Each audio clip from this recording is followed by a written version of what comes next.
Let's begin today with the news that, despite how things appeared up until very recently, the release of the Epstein Files is not only happening, but happening very quickly. Yeah. Almost suspiciously quickly, if you ask us. But after House Majority Leader Mike Johnson shut down Congress to prevent a vote, and Donald Trump even personally reached out to certain Republicans begging them to vote no, not only has the House approved the release of the Epstein Files, but now the Senate has as well. And a lot faster than I think Mike Johnson thought they would. And as Schoolhouse Rock taught us all that's left is for Trump to sign it, which for months seemed impossible. But just in the past week, he's done a total 180 on the subject. And on Wednesday night, he apparently signed the damn bill. Yeah. Okay. He was very, very particularly called it the big, beautiful tax bill. Because I think he saw over the weekend the connotation that would get. He was talking about the achievements that he had made leading up to this. He can't say big, beautiful bill anymore. People ask questions. Yeah. So yeah, it sounds like those files should be coming out real soon, I guess. But you do now have to wonder just a little tiny bit why they would all of a sudden have such a sudden change of heart. Yeah, for the more conspiratorially minded, the answer is that Pam Bondi and the DOJ are going to remove or redact all of the Trump stuff from the files so that he can declare himself fully exonerated. But that seems like kind of a stretch considering there's lots of current and former DOJ officials who've seen the files and could speak up if there's any glaring omissions. And oh, might we add, the fact that many of the victims are still alive. Yeah. And have said as much in the press that if there are changes, we will be quick to correct those and see, we lived it, we will know. So, of course, Bondi and Trump could just call those people liars and their base would happily believe it. That is a possibility.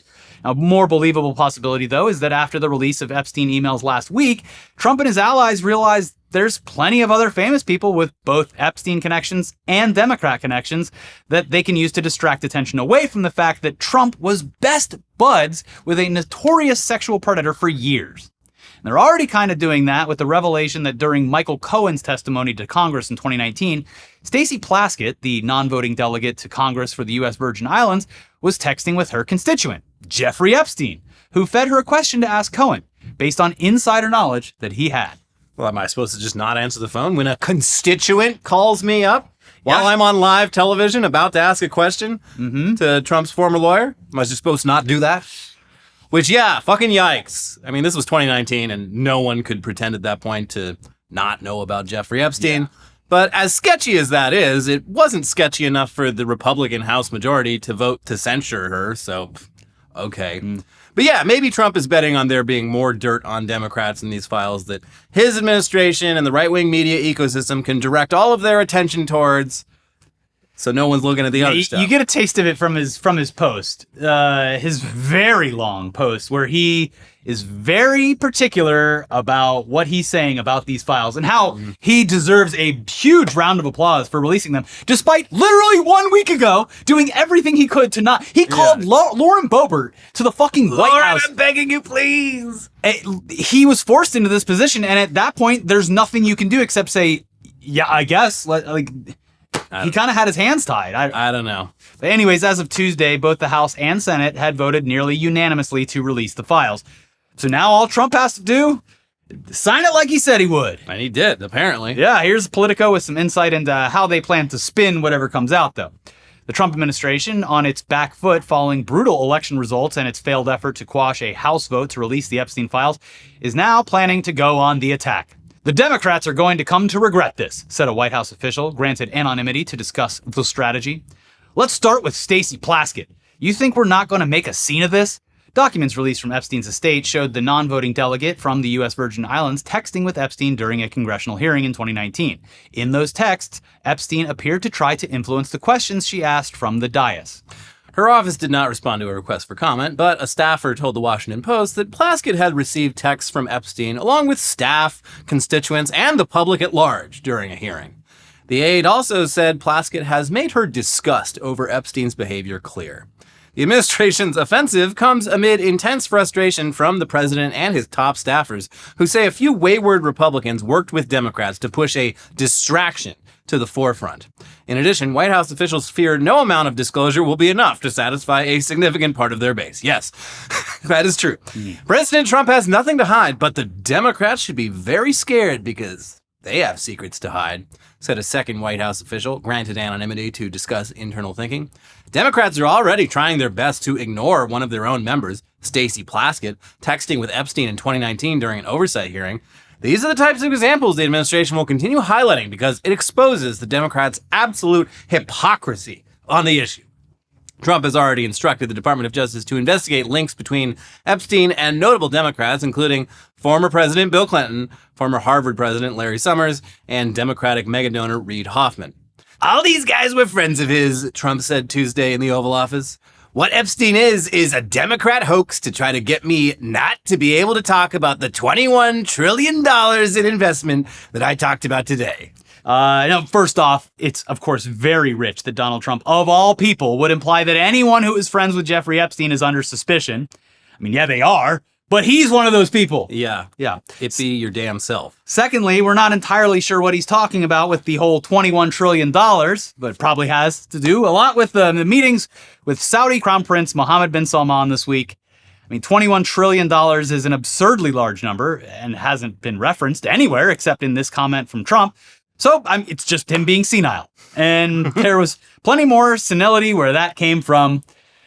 It's in greater numbers these days and more frequent. Donald Trump loves nothing more than getting to hang out with dictators. It is palpable. Yeah. Contrast what we saw this week with when Zelensky visited the Oval Office. They treated him like absolute shit. Even people who Trump theoretically should be friendly with, like other Republicans who are working within his administration, he doesn't even treat them like this. They don't have bone saws. This is like seeing an old college buddy that you were literally so close with, and it's been years, and you're like, not even like you're describing two men as equals. This is Trump kind of kissing ass. Oh, yeah, bending the knee big time, like overdoing it. Yeah, this is seeing the old guy from college who was your friend and was the only reason you ever got girls because he was charming and you were not. Yeah, he has a position open at the company and you desperately need it. Yeah.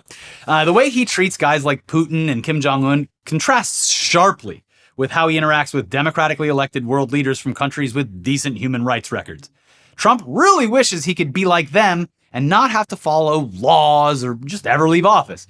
And that's clear not only from his chummy interactions with them, but also his own statements and policies. He wants to be a dictator. He's made himself very clear. Anytime he visits someone like a pretty cool thing they got going here. Even President Xi of China, president for life. He comes pretty back cool. Very jealous. Yeah. He snapped it like JD and other administration officials for not being... Well, even the implication, not groveling as much. Even the implication that someone else could be president after him seems to upset him in a really funny way. He's like, JD, I don't think so.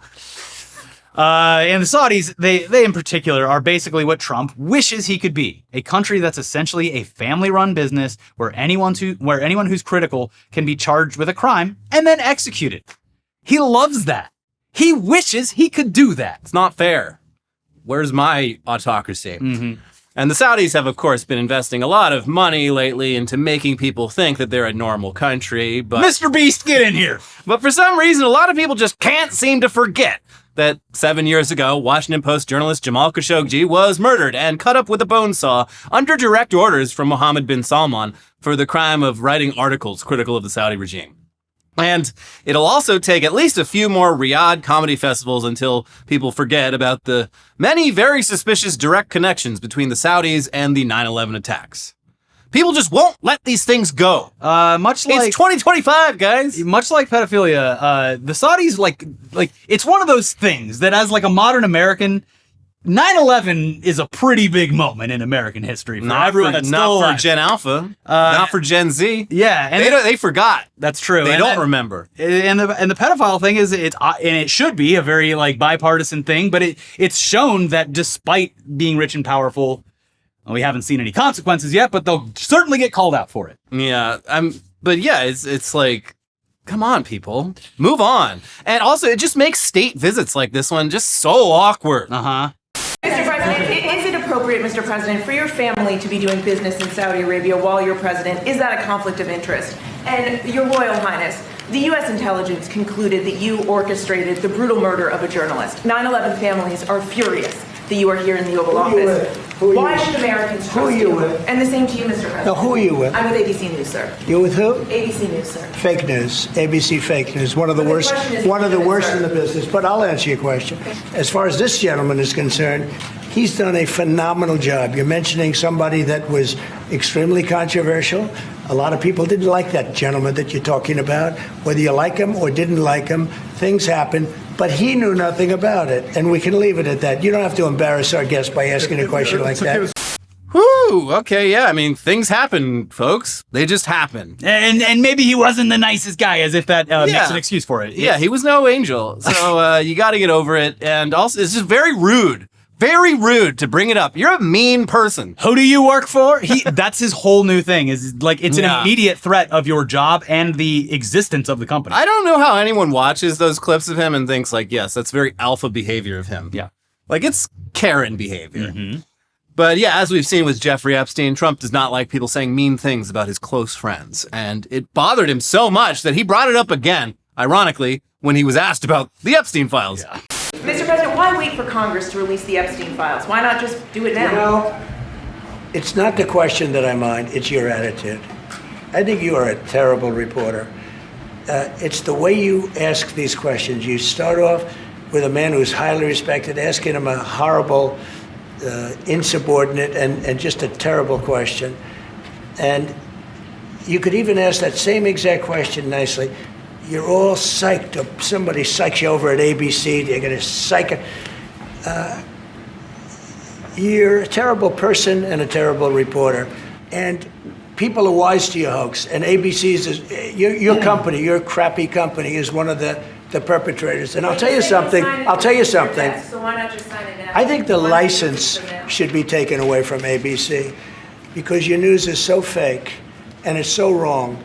And we have a great commissioner, the chairman, who should look at that because I think when you come in and when you're 97% negative to Trump and then Trump wins the election in a landslide, that means obviously your news is not credible and you're not credible as a reporter. So, whew, what an insane crash out over a journalist asking two of the most obvious questions ever. Like, did you think they weren't going to ask about this stuff?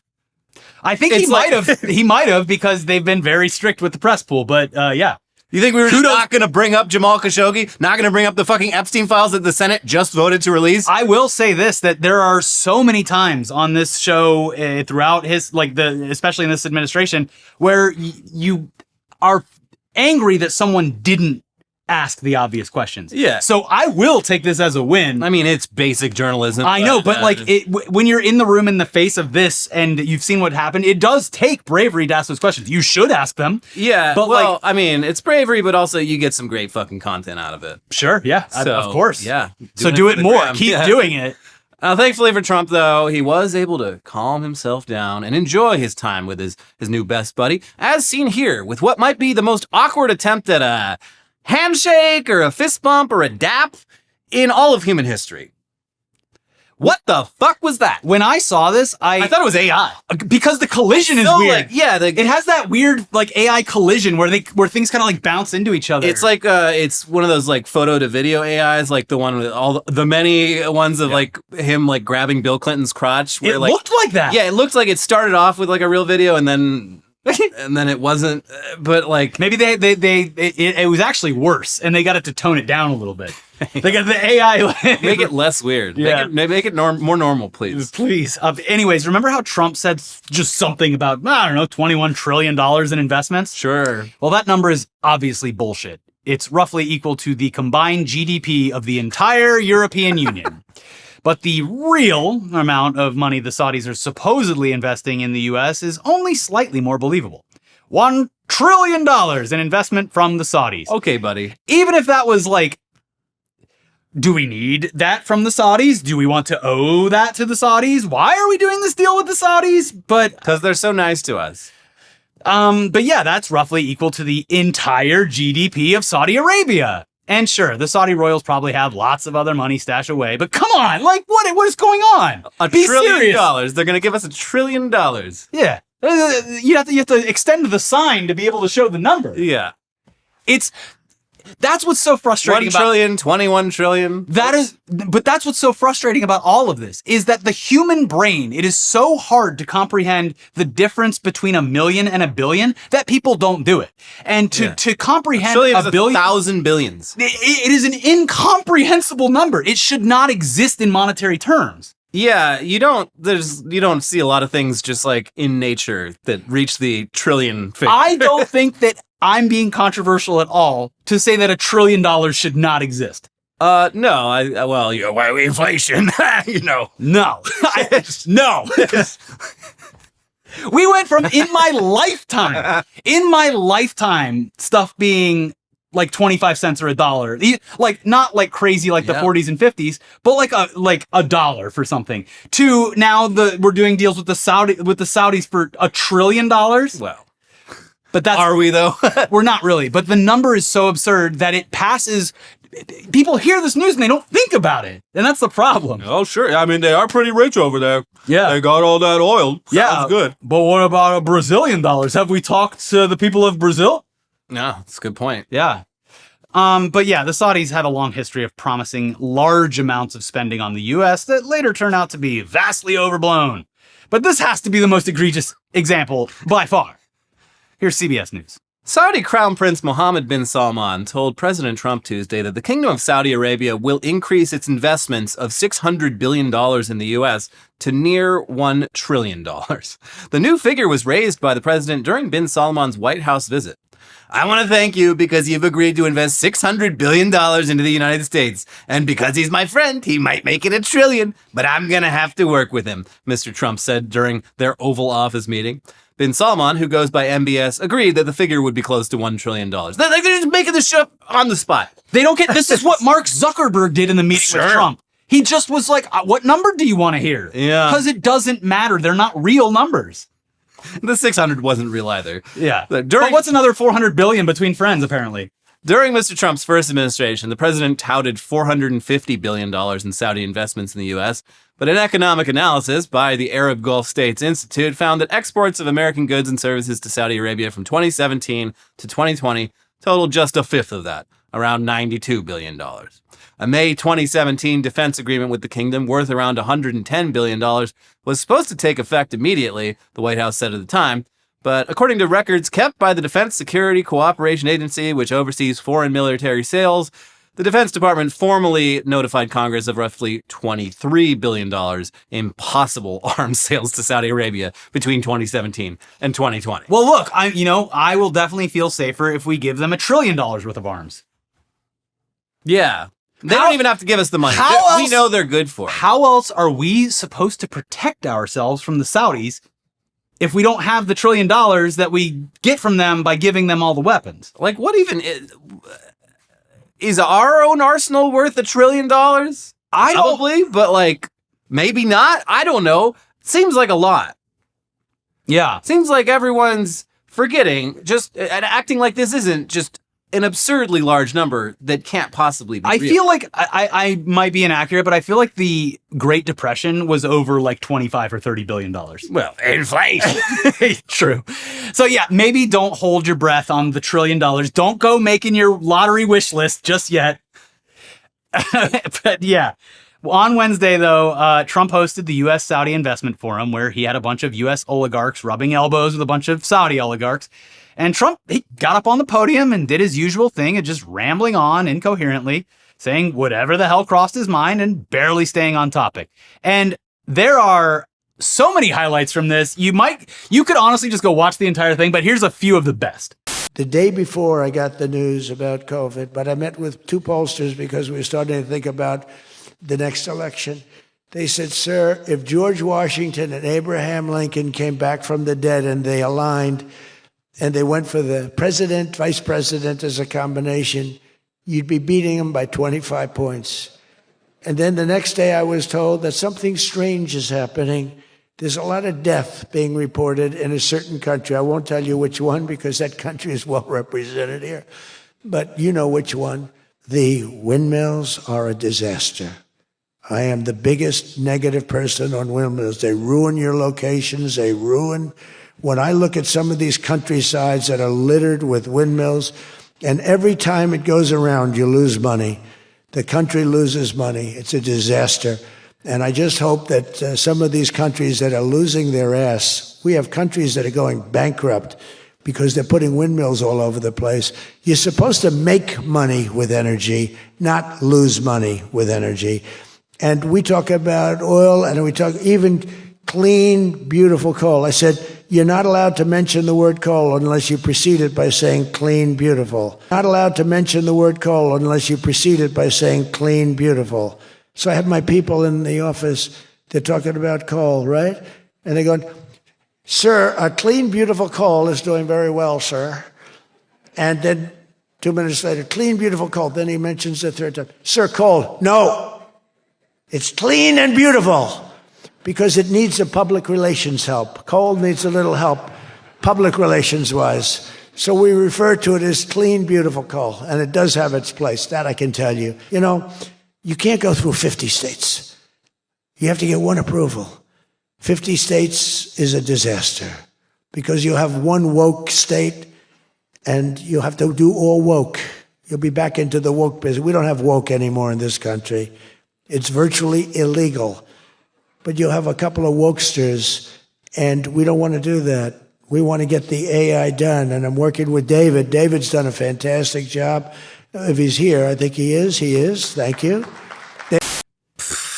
It was like, I mean, what was it, like a month ago, 2 months ago, the great meeting of the generals where he made every general come from all around the world for an important meeting where Pete Hegseth was like, all right, by the way, no more beards, and no fatties. No more women, no fatties. And then Trump just got up, didn't seem to know what he was even there to do, and just sort of ranted for like an hour. This was like that, but like in some ways, even more strange. Yeah. But eventually, after enough rambling, Trump did weave his way back to the whole point of all of this, which is absolutely glazing Mohammed bin Salman and the Saudi royal family.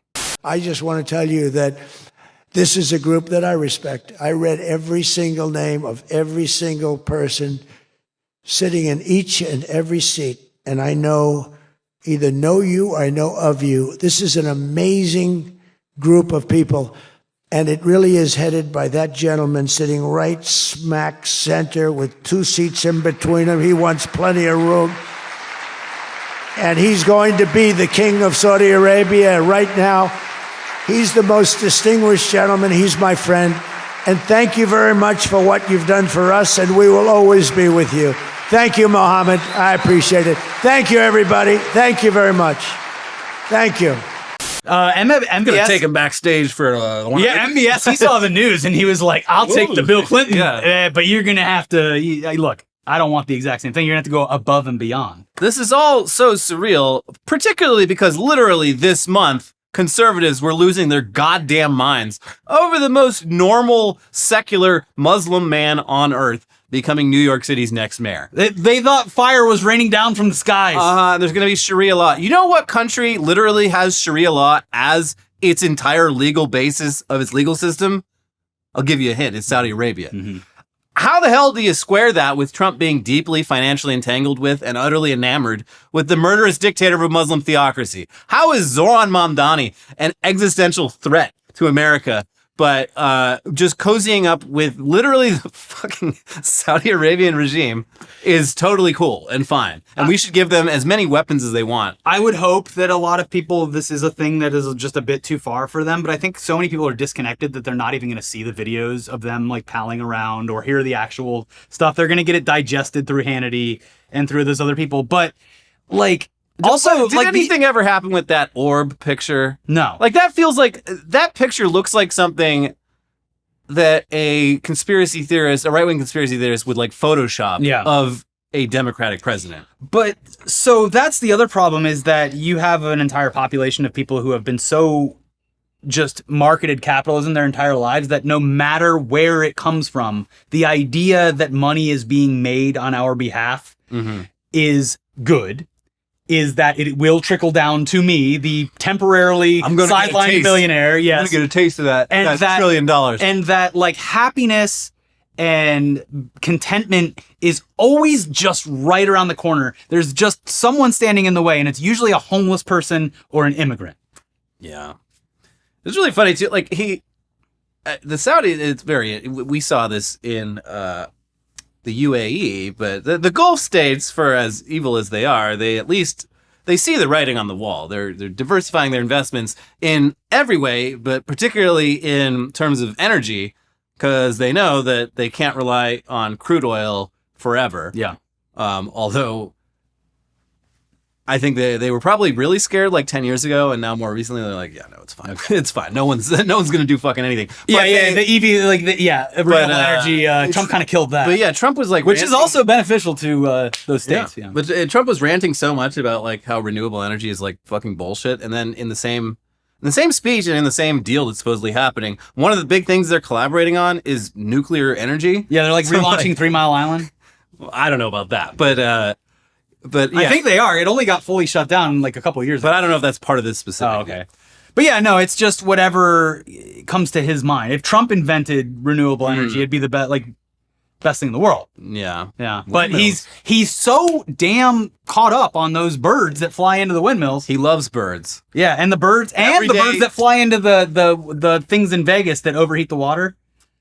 The steam, like the mirrors that shine, that creates the energy by boiling the water at a high rate. Yeah.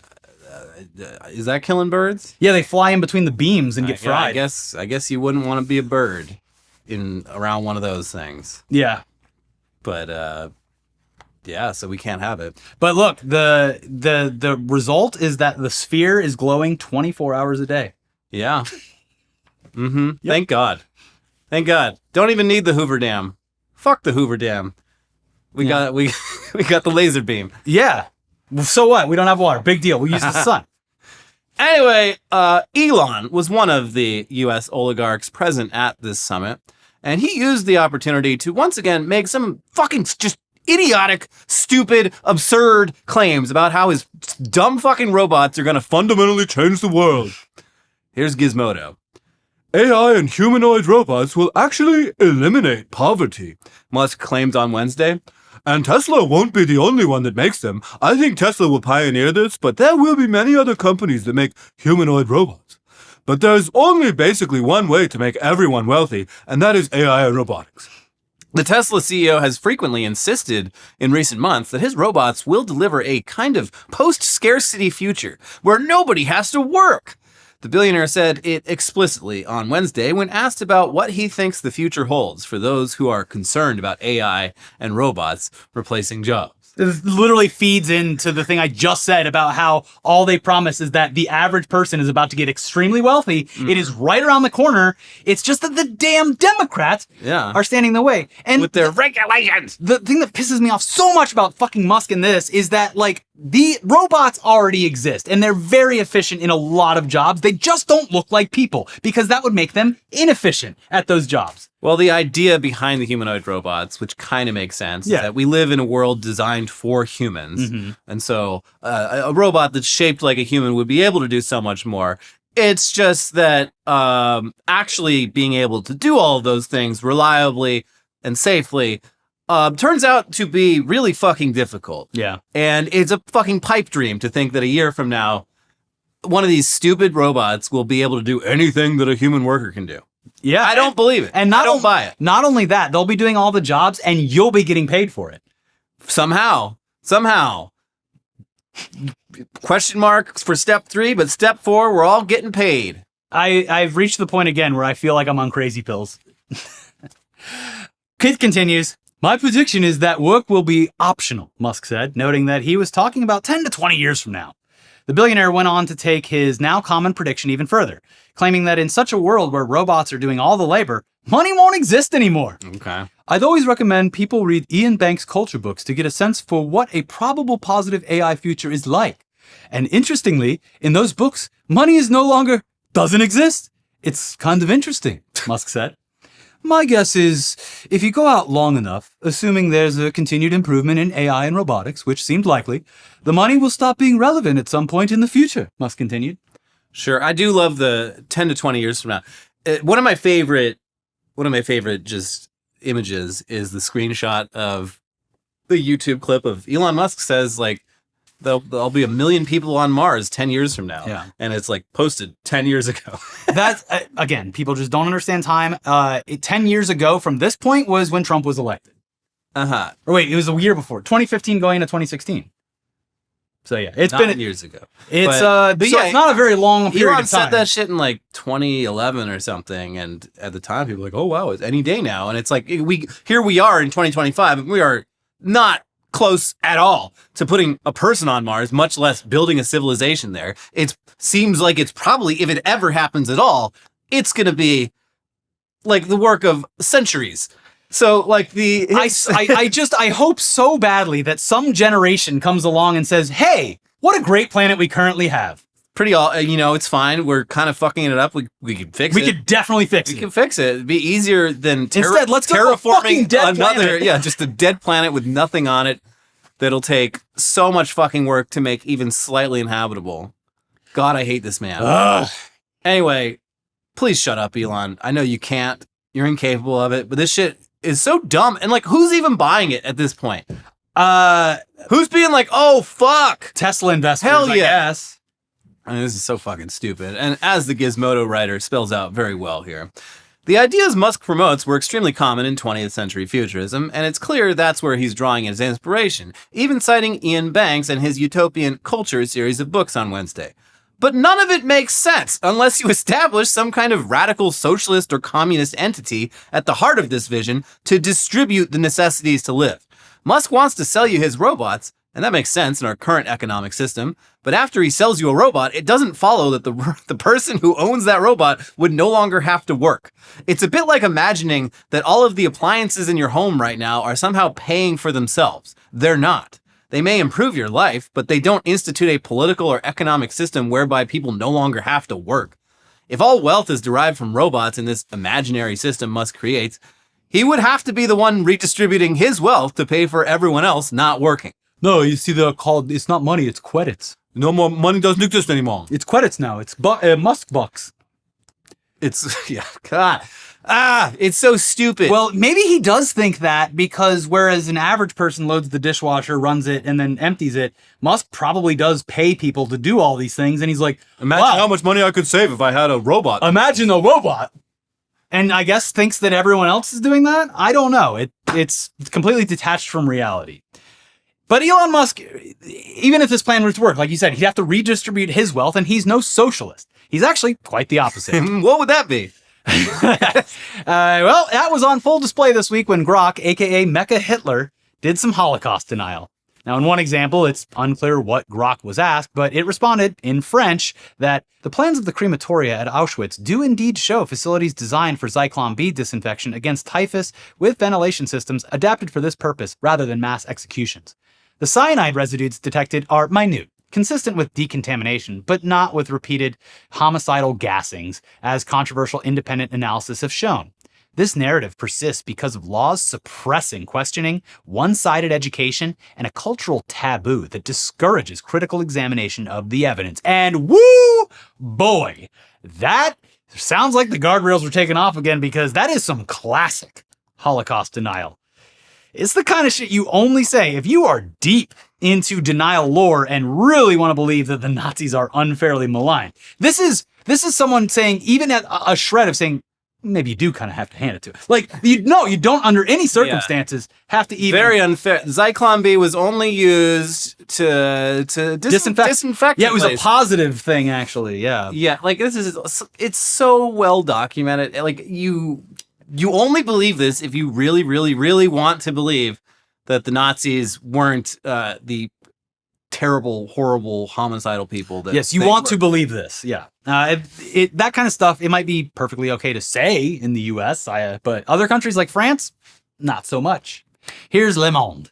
French authorities have expanded an investigation into Elon Musk's platform X to include Holocaust-denying comments generated by its artificial intelligence chatbot Grok, the Paris prosecutor's office said on Wednesday, November 19th.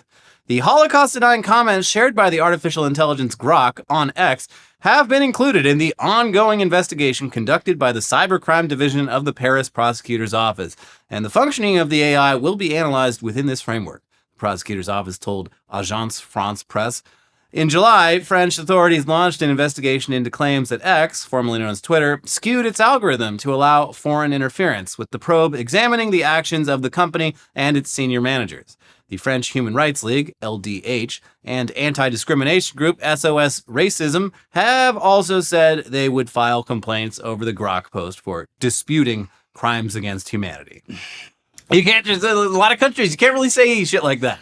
It's actually kind of a crime. Yeah. For good reason, I think. I hope the advertisers are looking at this and going, wow, they finally fixed Grok. All those problems that Elon Musk said he's going to fix. I am happy to be advertising on X.com. I don't know. I'm not complaining, but I do not understand why Blue Sky to this day still does not run advertisements. Hey, whatever. It feels like it would be a fucking layup. Even like when it was starting out, I was like, I would gladly pay $5 a month for like HD extended video uploads or something like that, and to contribute to like the success of a platform that is not, as bad as like, I don't know why it's taken them so long, but like it was. Advertisers would love nothing more than to advertise on something that's like Twitter but isn't Twitter. Yeah. So, well, like with most things, it's like Blue Sky advertisers look at numbers and reach and not like engagement. So even if the engagement in Blue Sky was higher on less views, they'd be like, I don't know. What if they clicked the ad though? Yeah.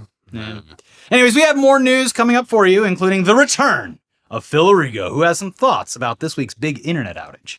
But first, it's time to let you know that this episode is sponsored by Shopify. Cha-ching. The best platform for shopping, hosting your own business, which we've recently done with our new merch store, which will have 2 new shirt designs coming soon. And also, it's good at keeping track of all your shipments in one place. There's a lot of amazing duos out there in the world. We're a perfect example, but the best duo, of course, is Shopify and you. Shopify is the global commerce platform that helps you sell at every stage of your business, from the launch your online shop stage to the first real-life store stage, all the way to the did we just hit 1 million orders stage? Shopify is there to help you grow. Whether you're selling scented soap or offering outdoor outfits, Shopify helps you sell everywhere. From their all-in-one e-commerce platform to their in-person POS system, wherever and whatever you're selling, Shopify's got you covered. Shopify helps you turn browsers into buyers with the internet's best converting checkout, up to 36% better compared to other leading commerce platforms. No matter how big you want to grow, Shopify gives you everything you need to take control and take your business to the next level. We love Shopify's simple and easy to use app because it keeps track of all your online shipments. You can even connect other platforms so that your tracking is all in one place. I had a bed delivered today, and it was very useful to track it in the Shopify app to know exactly when that truck was coming. The driver even called me. He's like, hey, buddy, I'm going to need you to come outside for this one. I'm not throwing this one over the fence like all the other ones. Shopify does power 10% of all e-commerce in the US, and Shopify is the global force behind Allbirds, Rothy's, and Brooklinen, and millions of other entrepreneurs of every size across 175 countries. Plus, Shopify's extensive help resources are there to support your success every step of the way. Because businesses that grow with Shopify. Sign up for a $1 per month trial period at shopify.com/newsday, all lowercase. Go to shopify.com/newsday now to grow your business no matter what stage you're in. Cha-ching! Shopify.com/newsday. All right, back to the news now. And you may have noticed on Tuesday that huge portions of the internet were down, which is something that seems to keep happening more and more often these days. They let the robot inside the code and it's ripping all the guts out. Anyway, here is our old friend Phil Larigo to tell you more about that. Remember about a month ago on October 20th, Amazon Web Services went down? It took a whole chunk of the internet with it. Amazon, Crunchyroll, Fortnite, look at all these, Reddit. All this shit was toast because they rely on AWS. But you know who wasn't toast? Mr. Elon Musk. He's bulletproof because of that big old galaxy brain of his. Psh, X works. Oh, and then he calls out your robot girlfriend who's broken because she's on AWS. And then he hits you with the coup de grace. Most of the internet relies on AWS. Look at that. But the Musk empire doesn't. Checkmate. Well, checkmate until yesterday when Cloudflare went down, bringing down the huge chunk of the internet that leans on them for security, including Mr. Elon Musk's town square, X.com. So what is Cloudflare? They posted this video on YouTube with a bunch of circles moving around that's full of corporate jargon that left them with plenty of questions when it ended. Imagine what you could accomplish if everything online was secure, fast, and reliable. If you're so reliable, what happened yesterday? And why are the comments turned off on the video where you say you're so reliable? Look, I'm not saying they turned comments off because, people could have said a bunch of stuff, but they're off today. That's all that I know. So what's the deal with AWS and Cloudflare, and why do our lives fall apart when they stop working? Well, they're both very different, but very integral parts to the internet and how everything's online these days. This description straight from the AWS website. Whether you're looking for generative AI, compute power, database storage, content delivery, or other functionality, AWS has the services to help you build sophisticated applications with increased flexibility, scalability, and reliability. Basically, Jeff Bezos has been building data centers since 2002, and he has so much storage, so much compute power, and so little downtime that he's one of the most attractive cloud providers on the planet. If you had an online store, or you run a dating app, or are Netflix, do you really want to be spending all that money buying servers and maintaining those servers and troubleshooting those servers and worrying about DNS issues knocking your entire business offline? No. You want to pay some bald billionaire asshole to worry about that shit while you're at an AWS conference doing coke with these weirdos at a Holiday Inn after party. Allegedly. Look, old heads know what it's like to run a web server. You might still run one, or you might run a Plex server, and, maybe you have lost your mind trying to give tech support to an elderly family member who can't figure out how to watch the cam rip of the Wicked sequel you downloaded exclusively for them. Aunt Gloria, we gave you a login. Okay, over to Cloudflare. They're less on the cloud storage and compute side like AWS and more on the security services tip. I mean, look at all these products they offer. You got DDoS protection, you got firewalls, you got email security. I feel safe just looking at this list. And how do they get their random numbers for encrypting web traffic? Lava lamps. I mean, no one knows what these little wiggly fuckers are going to do next. And Cloudflare's got a whole wall of them. I sound like I'm clowning them. They're a massive company who's rich, and I'm not. So, hey, congrats on figuring out a cool thing for lava lamps. All right, so what happened with these two outages? Last month's AWS outage, DNS broke. Hey, how's DNS work? Basically, DNS resolution involves converting a host name, which is like the website www.example.com, into a computer-friendly IP address, such as 192.168.1.1. We all know that one. So in the case of Cloudflare, they blamed it on a bug. In a post on X, after X was up and running again, Cloudflare's chief technology officer said, in short, a latent bug in a service underpinning our bot mitigation capability started to crash after a routine configuration change we made.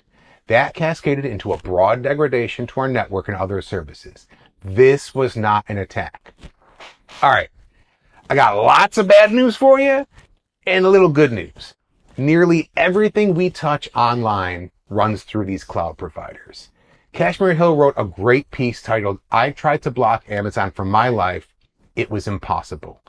When she tried to do this, artificially and use her VPN to block known Amazon servers, that VPN blocked over 23 million IP addresses. Kind of like when everything went down last month, when AWS went down, she did that intentionally and couldn't access stuff on purpose.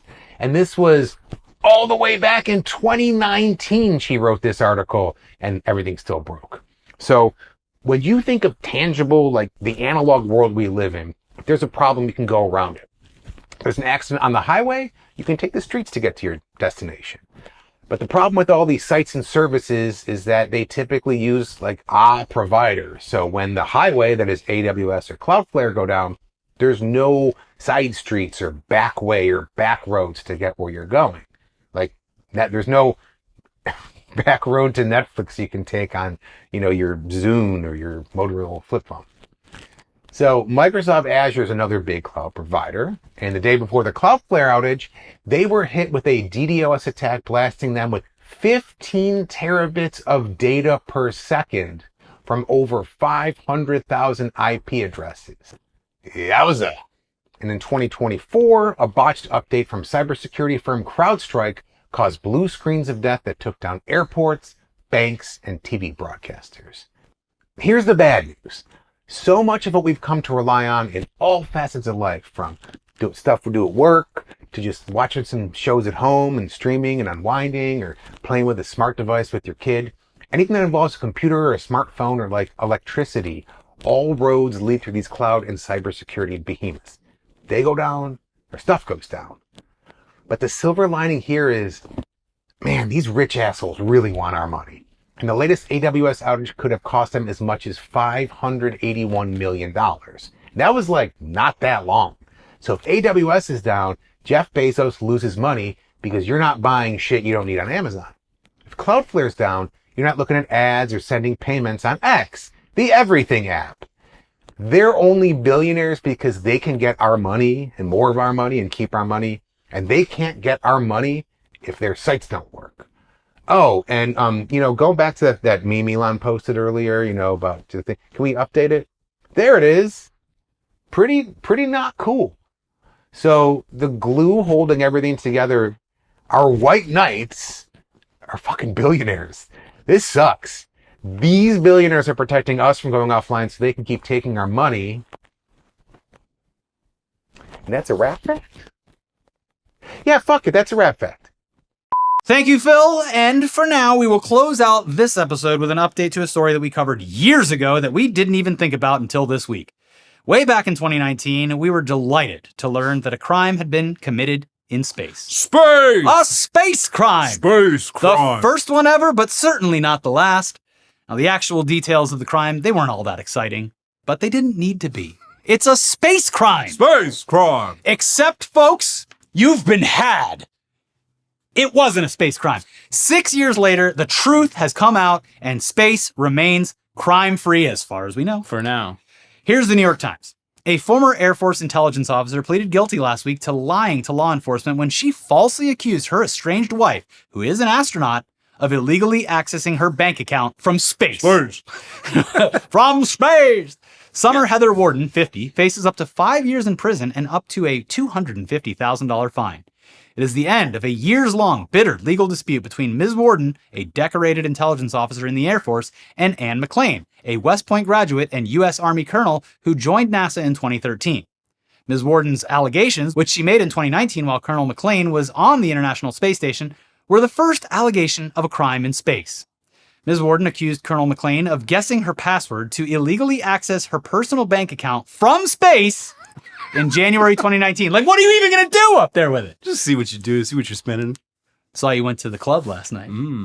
That was back in 2019. A claim that sparked inquiries from the Federal Trade Commission and NASA's Inspector General. Yeah, like, what was the other person thinking, too? Like, well, they certainly won't look into this. Snooping around.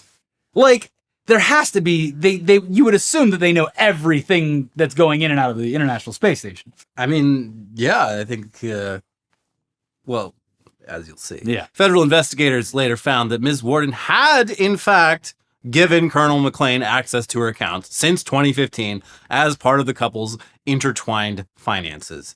In an indictment unsealed in April 2020, prosecutors accused Ms. Warden of lying about when she first opened her personal account and when she first changed her login credentials.